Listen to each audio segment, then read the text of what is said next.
और जब एक सीमा से परे चला जाता है तब आपके विचार आप पर पूरी तरह से कब्जा कर लेते हैं। लगभग 90% लोगों की परेशानी यही है। ये मेरी इच्छा और मेरा आशीर्वाद है कि आप अपने ही मन की कैद से बाहर निकलें और सृष्टि की सुंदरता को जानें।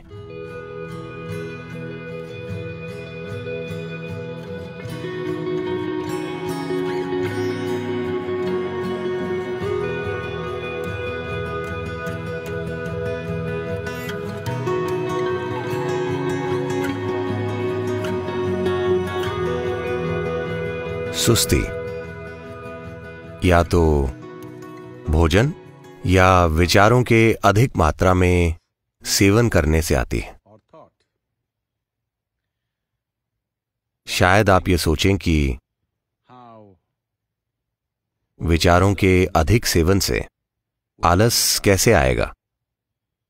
हालांकि हर कोई ये तो समझ सकता है कि भोजन के अधिक सेवन से जरूर सुस्ती आती है। अगर विचार आपको खा रहे हैं तो आप देखेंगे कि आप बिस्तर से बाहर ही नहीं आना चाहेंगे। मैं विचार प्रक्रिया की बात नहीं कर रहा, मैं विचारों के ज्यादा सेवन की बात कर रहा हूं, जिसका मतलब है विचार लगातार बह रहे हैं बिना आपके प्रयास के, बिना आपके ध्यान के, बिना आपके इरादे के। जब ऐसा हो जाता है तब आप देखेंगे कि स्वाभाविक रूप से आप भौतिक गतिविधियों से बचना चाहेंगे, और जब ये एक सीमा से परे चला जाता है तब आपके विचार आप पर पूरी तरह से कब्जा कर लेते हैं। चिकित्सा विज्ञान में इस स्थिति को भद्दे नाम दिए जाते हैं। यह महत्वपूर्ण है कि भोजन में और अंतहीन विचारों की गति में एक तरह का संयम होना चाहिए। Thinking consciously and just consuming or living upon thought or being consumed by thought are very different things. चेतना से सोचना या बस विचारों के सहारे जीवन जीना, ये दो बहुत अलग चीजें हैं। ये एक दुर्भाग्यपूर्ण सच्चाई है कि बहुत सारे लोगों को इनमें फर्क पता नहीं है, और इस वजह से जो कीमत मानवता चुका रही है वो उचित नहीं है।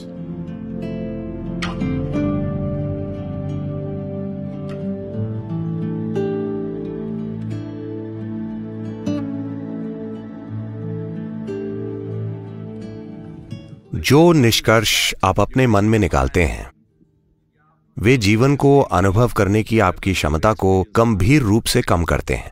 जितने ठोस आपके निष्कर्ष होंगे उतना ही ज्यादा आप उनके आधार पर अपनी पहचान बनाएंगे, और उतनी ही ज्यादा आपको अपनी मानसिक सच्चाई, अस्तित्व की सच्चाई लगने लगेगी। लगभग 90% इंसानी दुख बस यही है। आप अपने मानसिक नाटक को सच्चाई समझने की भूल कर बैठते हैं। यह आपका नाटक है, आप इसके साथ जैसे चाहे खेल सकते हैं। अगर आप इस नाटक के अच्छे निर्देशक हैं तो आप इसे जैसा चाहे बना लेंगे, नहीं तो ये बेतरतीबी से हो रहा है। यही अस्तित्व की सच्चाई है। ये कितनी सुंदर है, पर ज्यादातर लोग अपने मन में जीना चुनते हैं क्योंकि उन्होंने ठोस निष्कर्ष बनाए हैं, और अब उनके लिए ये विकल्प ही नहीं रहा कि उन्हें कहां जीना है। अब समय है कि आप इस धरती पर जिएं, इस सृष्टि की सुंदरता और इस सृष्टि में सृष्टा की उपस्थिति की भी अनुभूति कीजिए। सृष्टि के हर पहलू पर बस पर्याप्त ध्यान दीजिए और आप सृष्टि के स्रोत की उपस्थिति को उसमें देखेंगे। आपको यह अनुभव करने की जरूरत है। मानसिक नाटक आपका बनाया हुआ है। जो अस्तित्वगत नाटक यहां हो रहा है उसकी तुलना में मानसिक नाटक बहुत छोटा है। अब समय है कि आप इसका आनंद लें। यह मेरी इच्छा और मेरा आशीर्वाद है कि आप अपने ही मन की कैद से बाहर निकलें और सृष्टि की सुंदरता को जानें। बुनियादी चीज, सबसे मौलिक पहलू जिसका आपको ध्यान रखने की जरूरत है वो ये है कि आप निष्कर्ष मत बनाइए। अगर आप निष्कर्ष नहीं बनाते The doors of your mind will not close. तो आपके मन के दरवाजे बंद नहीं होंगे।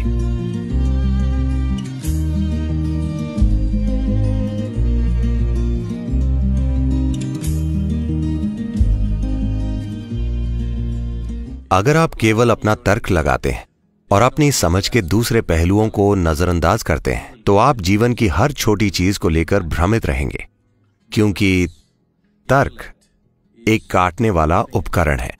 ये एक चाकू की तरह है। अगर आप काटना चाहते हैं तो ये एक अच्छा साधन है, पर अगर आप एक चाकू से सिलाई करने की कोशिश करते हैं तो आपके पास चिथड़े बचेंगे। ज्यादातर मनुष्य इस समय यही अनुभव कर रहे हैं कि वे सिलने के लिए, चीजों को जोड़ने के लिए एक काटने वाले साधन का इस्तेमाल कर रहे हैं। आप जितना प्रयास करेंगे, आपके अंदर आपके उतने ही चीथड़े होंगे। ऐसा समय था जब लोगों ने दुनिया को बांटा था, फिर वे और ज्यादा बांटते चले गए। आपने ये देखा, ऐसा समय था जब लोग साथ रह पाते थे। भारत में ऐसे परिवार थे जहां एक परिवार में 400-600 लोग होते थे। वे एक ही घर में रहते थे। फिर धीरे धीरे घर में बस माता पिता और उनके बच्चे और पोते पोती रहने लगे। फिर दादा दादी थोड़ी समस्या बन गए तो हमने उन्हें कहीं और भेज दिया। अब बच्चे समस्या बन गए हैं, हम उन्हें कहीं और भेज रहे हैं। और धीरे धीरे पति और पत्नी अलग अलग घरों में रह रहे हैं और वीकेंड पर मिल रहे हैं। बस यही नहीं, अपने भीतर भी आपने अपने आप को कई हिस्सों में काटकर खुद को कई लोगों में बांट दिया है, क्योंकि तर्क काटने की प्रक्रिया है। अगर आप जीवन के हर आयाम के लिए केवल अपने तर्क का ही इस्तेमाल करते हैं तो आपका यही हाल होगा। एक दिन आपकी मानसिकता खंडित हो जाएगी। हाँ, तो ये महत्वपूर्ण है कि मन के दूसरे आयाम आपके भीतर जीवित हों। बुद्धि के उन आयामों के जीवित हुए बिना आपका दिल नहीं धड़केगा, आपका लिवर काम नहीं करेगा, आपकी किडनी काम नहीं करेगी। ये सब कुछ नहीं होगा। ये सब आपके तर्क से नहीं हो रहा। तो आपके भीतर समझ के ऐसे आयाम हैं जिनकी खोज की जानी चाहिए और उन्हें आपकी चेतना में जीवित होना चाहिए।